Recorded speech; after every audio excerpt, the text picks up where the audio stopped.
Knowledge is power that liberates one from suffering. It is one of the big statements that we find in the teachings of Eastern wisdom.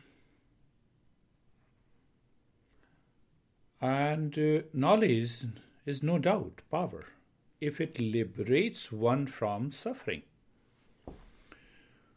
We may say it is the right knowledge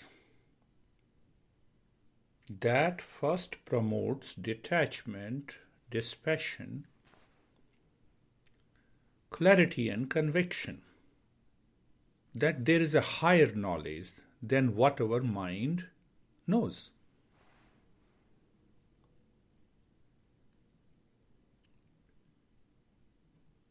There is a field of known and unknown, both in the world and the inner space. We don't know everything in the world outside. Do we know everything in the world inside? What about that inner space of a man? The knowledge of the world offers luxuries, comfort, pleasure, maybe satisfaction, but fails to give us everlasting happiness, love, wisdom, and the truth. What knowledge liberates from the suffering? That is the subject matter of Eastern wisdom, whether it is yoga, mantra, tantra, kundalini, or any teaching. And ultimately, it is Sat Chit Anand. It is the absolute existence, consciousness, and bliss. Simply say, we can say it's a pure consciousness. We need not to go into the nitty-gritty of Sat Chit Anand. Let us undertake a journey in a simple way. But when we use the term Sat Chit Anand, it is beyond and behind the mind. It is the subjective reality. So we can argue, I don't believe it.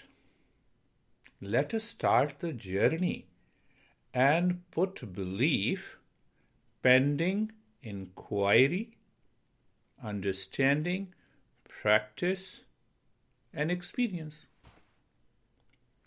The question is not if the Sat Chit Anand exists or not.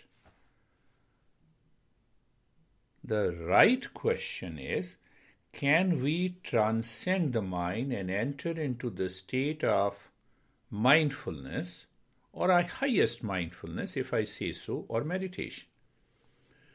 The question inspires us to undertake a journey to self-discovery, and not the journey of what the self is not. So it means we want to know, who am I? At the same time, we recognize what is not self and leave it to find the innermost self.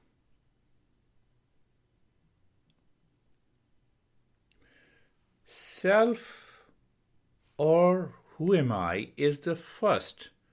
Then the world of people, object, time, and the space is our common experience. I am and I exist before I say I know you. I know the world. I know the suffering. I know the riddles of the world. Do I know who am I is the big question. I know you, no doubt. I know my pain and the suffering, but do I really know who am I? So it means all the riddles of life starts from I, then extends to the world of people, object, time, and the space. Then comes the riddles of life. We experience suffering, pain, challenges. They come much later. Once we know the true nature of this I, what we call as I, we can easily navigate in life with peace and happiness. Again, the doubt comes. Simple thing to understand. That let us start inquiry and discover what is this, who am I? Or our true nature, according to the teachings of the Eastern wisdom. Two options are there. If we find the true nature as discovered and validated by our great masters of Eastern wisdom for more than 6,000 years, we will validate the same truth and start living into the same state. Second option, even if we discover that there is no permanent peace and happiness present within, or our true nature is of the nature of permanent peace and happiness, if we don't find it, so what will happen? Still, we will bring an end to the suffering. It is the mind will stop craving, reacting, agitating in the world. Why? Because now the mind fully knows that there is no peace and happiness in the world and within me. So it will bring an end to the suffering. In both the cases, we are happy.